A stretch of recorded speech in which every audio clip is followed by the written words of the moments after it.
business expert explains why Harry and Meghan's latest deal with bank is a little ironic. A former award-winning business professor has questioned Prince Harry and Meghan Markle's decision to join the fledgling ethical banking industry. Diane Wei-Liang, a former senior business professor, told GB News that Harry and Meghan's latest job is a little ironic.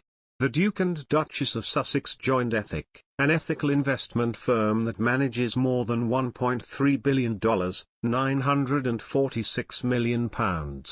Ms. Liang said that green ethical investment is the future, but warned that the sustainability of the Ethic Fund is another question.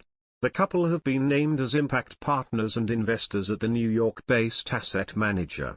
Ethic, which was co-founded by British businessman Jay Lipman, invests in projects with socially and environmentally responsible themes. Ms. Liang told GB News, "Green industry will be the future. We know Tesla. We have an energy shortage right now. How we resolve that is not by doubling coal production like in China."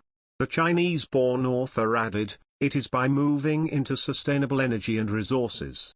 Storing energy from the sun and the windmills, that is the future. Investing in green energy is future-proof. Whether this Ethic Fund is future-proof, that is another question. And for Harry and Meghan, what is interesting is for them to be flying around in private jets and creating that much carbon footprint and yet turn around and preach ethical green investing. It is a little ironic." Explaining the move, Meghan told the New York Times this week, "From the world I come from, you don't talk about investing, right? You don't have the luxury to invest. That sounds so fancy. My husband has been saying for years, gosh, don't you wish there was a place where if your values were aligned like this, you could put your money to that same sort of thing?" The New York Times report suggested the couple could attract more attention to sustainable investing.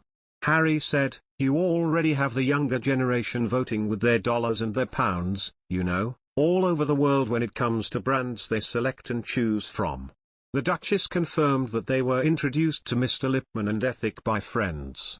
The Archie website linked to the announcement, adding, "When we invest in each other we change the world. We believe it's time for more people to have a seat at the table when decisions are made that impact everyone. We want to rethink the nature of investing to help solve the global issues we all face." Prince Harry and Meghan Markle are sitting on a pretty sizable nest egg, but they're not quite as secure for the future as they would have been if they had remained with the royal family. And so, the Sussexes are making their money work for them by jumping into the investment game. Hayes too are working with major capital, and they have something that can be even more valuable than money in the investment game. They have connections to many of the best and brightest financial minds on the planet. Currently, Ethic manages a $1.3 billion portfolio, and Harry and Meghan's involvement is sure to attract plenty of high-end investors. But critics are already calling the company's lofty goals into question, pointing out that some of the company's ethic is in bed with aren't exactly spotless in terms of, well, ethics. For starters, the firm owns $6.9 million in Facebook shares, a $2 million in Twitter stock, and a $32 million stake in Alphabet, the parent company of Google and YouTube. That's a bit surprising given how critical Harry has been in his comments about social media titans and the ways in which they've negatively contributed to the global discourse. Harry has voiced concerns about the high cost and condemned the lawless space that these companies have created online. Ethic also has millions invested in companies with histories of questionable business practices, such as Coca-Cola, Nike, and National Fuel. All evidence suggests that they are completely hypocritical.